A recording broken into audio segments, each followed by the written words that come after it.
Dear students, welcome back to my channel. आज हम लोग class 5 subject Hindi lesson number 12 सपूत, ये आज हम लोग लेसन रीड करने वाले हैं और हम इसको समझने वाले भी हैं। तो देखो बच्चों, इसमें क्या लिखा है। सपूत बहुत पुरानी बात है। फुलेरा नामक एक आदर्श गांव था। गांव का नाम क्या था? फुलेरा। गांव में हर तरफ स्वच्छता थी। स्वच्छता मीन्स साफ सफाई थी गांव में। गांव की गलियों में नियमित रूप से झाड़ू लगाई जाती थी। क्या करते थे? गांव की गलियों में नियमित रूप से यानी रोज रोज झाड़ू लगाई जाती थी। नालियाँ रोज साफ की जाती थी। लिपाई पुताई करके घर आंगन सुंदर रखा जाता था। हमेशा क्या करते थे लोग वहाँ के? लिपाई पुताई करते थे। घर और आंगन सुंदर रखा जाता था।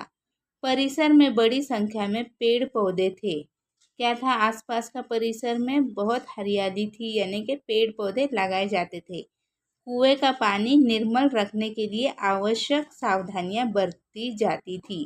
कुएं का पानी साफ सुथरा रखने के लिए लोग क्या करते थे? सावधानी रखते थे। पनघट स्वच्छ और सुसज्जित था।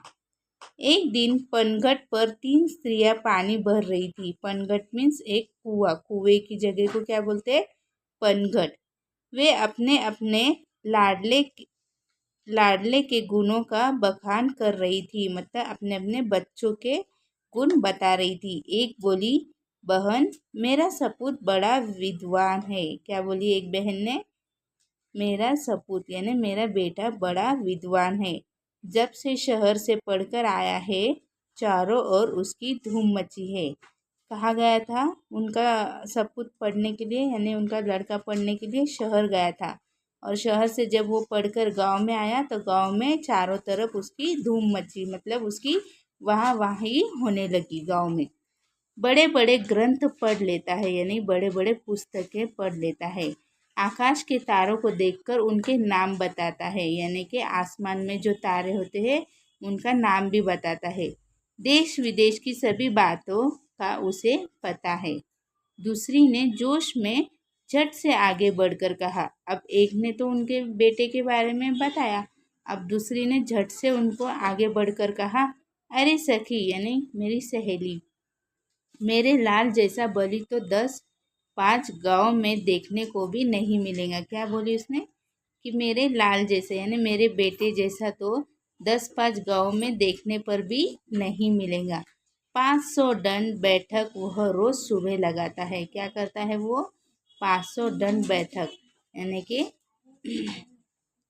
एक्सरसाइज में दंड बैठक रोज सुबह लगाता है। 500। अखाड़े में जब टाल ठोककर उतर पड़ता है तो बड़े बड़े पहलवान तक उसका मुकाबला करने से घबराते हैं। वह मेरा सपूत है। क्या बोली दूसरी ने बढ़ चढ़ के? कि मेरे जैसा बेटा तो 5-10 गांव में देखने पर भी नहीं मिलेगा। वो रोज 500 दंड सुबह लगाता है और अखाड़े में जब वो उतरता है तो उसका मुकाबला बड़े बड़े पहलवान भी नहीं कर पाते, यानी कि बड़े बड़े पहलवान भी उसको देखकर घबराते हैं। वो मेरा सपूत है, यानी वो मेरा बेटा है। अब तीसरी स्त्री की बारी थी। वह चुप रही। क्या कही तीसरी स्त्री ने? पहली स्त्री ने तो बता दिया और दूसरी भी स्त्री ने बता दिया कि उनके बेटे सपूत कैसे। अब तीसरी स्त्री चुप रही। इस पर उन दोनों ने कहा, बहन तुम क्यों चुप हो? लगता है तुम्हारा लड़का कपूत निकला। सपूत मीन्स अच्छा और कपूत मीन्स कुछ नहीं करने वाला। तीसरी स्त्री बिना किसी जोश या गर्व से बोली, बहनों सपूत या कपूत जैसे शब्द तो मैं नहीं समझती, पर मेरा लाल मेरे लिए बहुत अच्छा है। वह सीधे साधे स्वभाव का साधारण किसान है।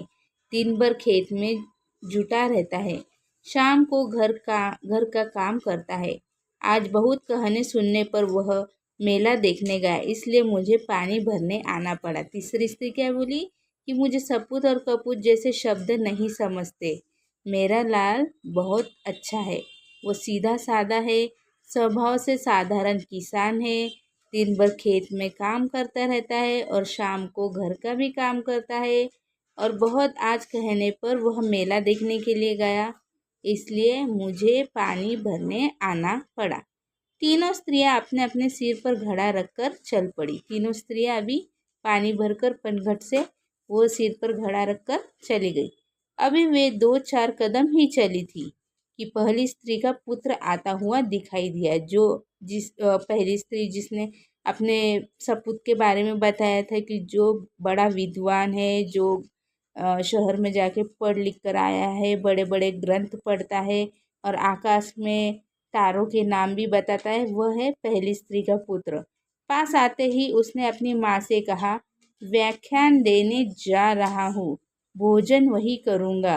यानी भाषण देने जा रहा हूँ, भोजन वही करूँगा, यह कहकर वो तेजी से चला गया।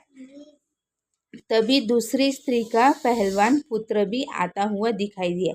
अब दूसरी स्त्री का पुत्र था पहलवान, जो अखाड़े में उतरने के बाद बड़े बड़े पहलवान भी उसको देखकर घबरा जाते थे। वो था दूसरी स्त्री का पुत्र। वह मत वाले हाथी की तरह झूम रहा था। उसने अपनी माँ से कहा, माँ, आज दंगल में मैंने एक नामी पहलवान को बुरी तरह पछाड़ा। दंगल मीन्स अखाड़े में उसने एक पहलवान को बुरी तरह पछाड़ा, यानी हरा दिया। पानी लेकर जल्दी घर पहुंचना, मुझे जोरों की भूख लगी है। दूसरी स्त्री के पुत्र ने क्या कहा, पानी लेकर जल्दी घर पहुंचो, मुझे भूख लगी है। वह कहकर वो घर की ओर बढ़ गया। यानी कि माँ को सिर पर घड़ा रखकर देखकर वो आगे घर की ओर बढ़ गया। यानी कि ये पहलवान पुत्र भी अपना काम बताकर वह उसके घर की ओर बढ़ गया। अंत में तीसरी स्त्री का पुत्र भी आ पहुंचा। तीसरी स्त्री का पुत्र कौन था? सीधे साधे स्वभाव वाला और वो था साधारण किसान। ठीक है। आते ही अंत में तीसरी स्त्री का पुत्र भी आ पहुंचा। वह सीधा साधा था। क्या था तीसरी स्त्री का पुत्र? क्या था? सादे स्वभाव वाला और किसान था, जो दिन भर खेत में काम करता था और शाम को घर आकर भी माँ के हाथ बटाता था। वह बड़ा ही सीधा साधा था। आते ही उसने अपने माँ के सिर से घड़ा उतारकर अपने सिर पर रख लिया और बोला, माँ, तुम क्यों पानी भरने चली आई? मैं तो आ ही रहा था। माँ ने घड़ा लेकर वह उत्साह के साथ घर की ओर चल पड़ा। देखा तीसरी स्त्री का पुत्र ने क्या किया? माँ के सर से घड़ा उतारकर सीधा घर की ओर चल पड़ा। और पहले 2 स्त्री थे, जिसका पहली स्त्री का पुत्र जो बहुत विद्वान था, उसने भी उसके माँ के सिर से घड़ा नहीं उतारा, और ना कि दूसरी स्त्री का पुत्र जो पहलवान था उसने भी नहीं। और तीसरे स्त्री का पुत्र जो साधारण स्वभाव का था, सीधा साधा किसान था, उसने आकर माँ के सर से घड़ा उतारा और उत्साह के साथ माँ से घड़ा लेकर उत्साह के साथ घर की ओर चल पड़ा। यह देखकर अन्य दोनों स्त्रियों का सिर संकोच से झुक गया। यानी ये दोनों का सिर क्या हो गया? शर्म से झुक गया। उन्हें बोध हो गया था कि कर्तव्य और सेवा के बिना ज्ञान एवं बल अधूरे हैं। यानी कि सेवा के बिना ज्ञान और बल अधूरे हैं। उन्हें बोध हो गया था कि कर्तव्य और सेवा के बिना ज्ञान यानी बुद्धिशाली एवं बल यानी शक्ति अधूरे है। वे समझ गई कि सपूत तो तीसरी स्त्री का बेटा ही है। वो दोनों क्या समझ गई? सपूत तो तीसरी स्त्री का बेटा ही है। और दोनों क्या निकले? कपूत निकले, क्योंकि उनके पास न तो कर्तव्य और सेवा भी नहीं की उन्होंने, और उनका ज्ञान और बल भी अधूरा रहा। पहली स्त्री